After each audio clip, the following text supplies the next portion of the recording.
చిత్తూరు నుండి బెంగళూరుకు వెళ్లి పారిశ్రామికవేత్తగా ఎదిగి టీడీపీ అభ్యర్థిగా పోటీ చేస్తున్న గురజాల జగన్మోహన్ కు బెంగళూరు తెలుగు బిల్డర్స్ మద్దతు తెలిపారు. బెంగళూరు నుంచి చిత్తూరులోని ఆర్ఎల్ కళ్యాణ మండపం వరకు కార్లతో భారీ ర్యాలీ నిర్వహించారు.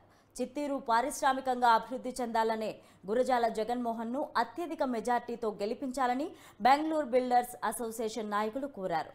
టీడీపీ అభ్యర్థి మాజీ ఎమ్మెల్యే సీకే బాబు మద్దతు ప్రకటించారు. ఈ కార్యక్రమంలో సినీ నటుడు సప్తగిరి ప్రత్యేక ఆకర్షణగా నిలిచారు.